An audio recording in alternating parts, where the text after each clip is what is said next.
Ah yes, evening and welcome, brave citizens of the New World. My name is Dr. Terawatt. And this... Shh. No substitutes. No substitutes. Nah. So sweaty. Is it hot in the lab? Oh, I'm all red now. Here we go.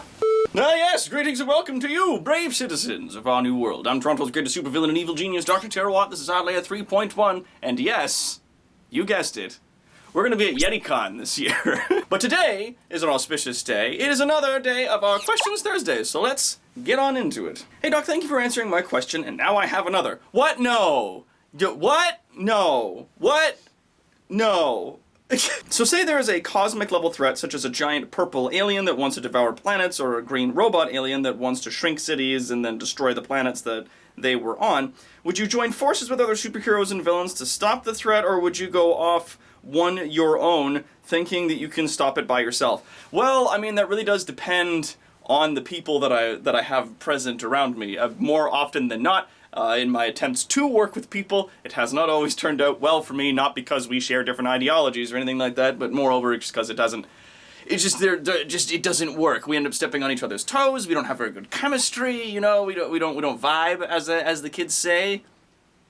Kids don't say that anymore, do they? No. No, they don't. Okay, cool. Hey Doc, I know taking over the world is still a big part right now, but what about the history? Would we still have it or no? Of course we'd still have history. My God.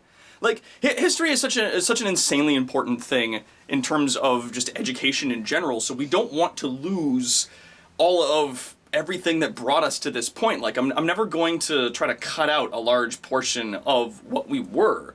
And it would be the easiest way for us to look back and see why things are better now because of how things used to be. Okay, Doctor, last year's Vita introduced us to your new glasses, which you pointed out give you a more sinister look because of the reflection off your monitor on the lens. Unfortunately, this year I can see your eyes, and I feel it hurts your image as a supervillain. You've already stated why you want to, for lack of a better word, fix the world, so I see no reason to see the humanity in your eyes. How will you solve this dilemma? Okay, first off, Daily Scripture, I'm gonna need some ketchup to deal with all the harsh browns you're dealing out there at me. Jeez. And second, yeah, I mean, I know that when I don't have light on me, you can kind of see through these glasses. I've been looking into how to fix that, and really, it's just like unscrew the lenses and put like another layer or a coat of tint on it, and or just remake the lenses out of something a bit darker.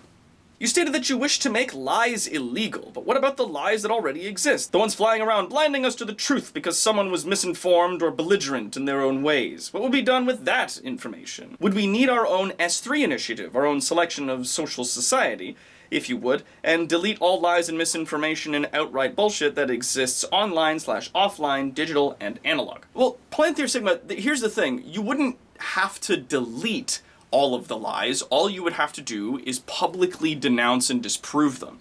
So go on public forum, go on like massive television networks, get down with like the one remaining news network, whatever that's going to be, like our like other people can tell the news, I'm sure, in the future when I rule the world, but we're gonna have like a primary network where we can sit down and just go through a lot of things. Just like, here's all of just like a quick explanation put together by Bill Nye or Neil deGrasse Tyson that explains why vaccines don't cause autism, stuff like that. Like, just going through and addressing these things and explaining them, because the idea of making large-scale harmful lies illegal isn't to punish people, but it's to educate people.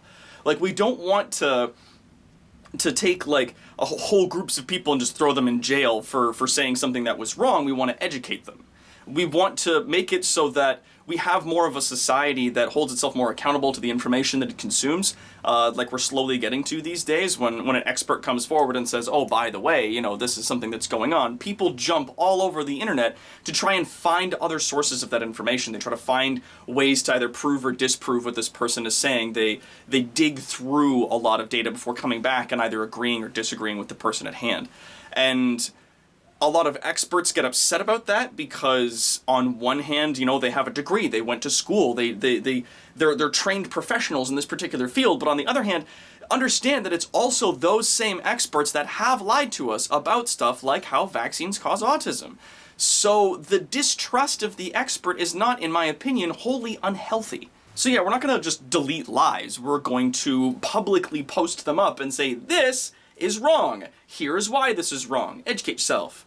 Stuff like that. In regards to removing the beef industry, as a former farmhand to a minuscule operation of maybe 10 cows that were treated rather like pets, I'd love to know what your plan is for the small town economies. Mostly the relationship between small farmers and local butchers when you remove an entire industry like that. Sincerely, Alaris. Well, here's the thing, Alaris, we want to get rid of the beef industry. So I mean like factory farming. I mean hundreds and hundreds of cows that are in a field that are just living in terrible conditions, that sort of thing.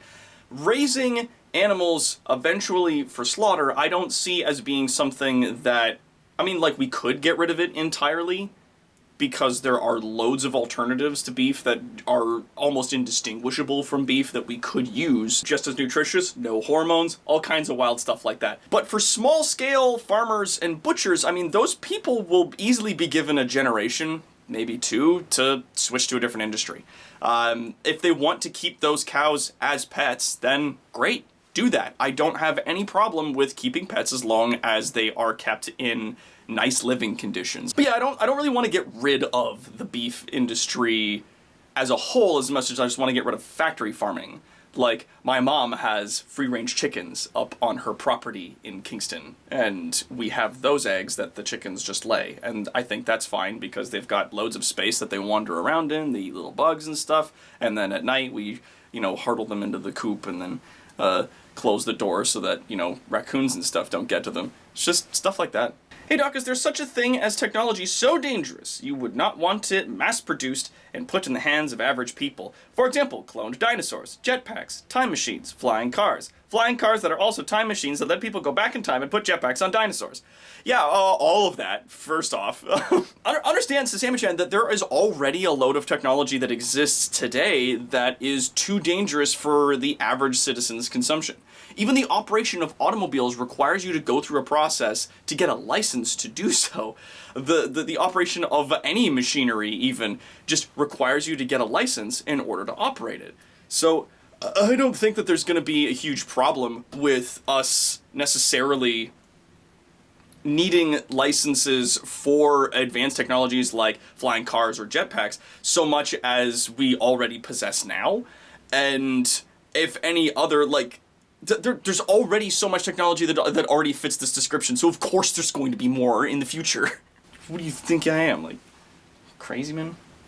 I'm not a crazy man. Why stop at immortality? A personal project I've been thinking about would basically involve a virus/nanomachine hybrid that literally makes you a cyborg at the genetic level, increase intelligence and durability, cool metallic colored skin, glowing eyes/optics that could see in the dark. What's not to like? Well, I mean, the edgy cyberpunk future notwithstanding, that does sound really cool, but what I want to do is bring repairs to our current society before I start looking into how to very seriously advance us. 'Cause basically making us living cybernetic organisms by melding us with machines like that would be a massive leap forward in human evolution, in my opinion. And I don't want to get there just yet. Putting a halt to aging, I don't see as a huge evolutionary jump forward, it's just kind of a stagnation of one of our weaknesses. Shifting all of our power over to fusion, I don't see that as a big evolution. Again, it's just getting us away from older, outdated junk. So I do like the idea, that does sound fascinating, and it certainly kind of goes along with the idea that you could put someone's brain in a jar and then put that in a robot, and that would be cool as hell, but just, in a more sort of organic way, if you forgive my nomenclature, but it's certainly fascinating to me, but it's one of those things that, once I fix this problem, then I'll look at that later. Favorite breakfast? Bacon, pancakes, full English breakfast? I just made myself hungry with this question. Yeah, I just had some bric-a-brac myself, and I like just sunny side up eggs, a little pepper, a little salt. I usually cut up an apple to go along with it. I mean, I also enjoy things like French toast and pancakes, but I try to nowadays kind of lean away from the really carb-heavy breakfasts that are out there and more towards meat, vegetables, fruits, just because the really carb-heavy stuff like pancakes and whatnot, while it tastes good, just makes me feel really bloated afterwards for ever, because I'm in my 30s and that's a part of my life now. So, also, a cup of tea, 2 sugars, 1 soy milk. What banner in Westeros would you fight under? Is there a particular house for which you feel the most affinity? I mean, I've always been a Northman, so Probably House Stark. They seem like the most honest, least awful people so far. And that's all the questions that we have for today. I am now going to be probably doing the live stream before I get a chance to edit this and put this online, but we're going to be doing that. And once again, just to let you folks know, YetiCon 2019, we are going to be there. If you'd like to come and check us out, we're going to be doing our panel Building a Better World with yours truly up at the convention. It's going to be on Friday. It's going to be a great time. Come check us out. If there's any changes to that, you can find us at our Instagrams and Twitters and Facebooks and other social media in the links down below this video. And once again, huge thank you to everybody who sent in your questions and who's been continuing to send in your questions. If you have any more, feel free to leave them in the comment section down below. And until next time, my brave citizens, I'm Toronto's greatest supervillain and evil genius, Dr. Terawatt. This is our Layer 3.1, and I'll see you on the warfront. End of line.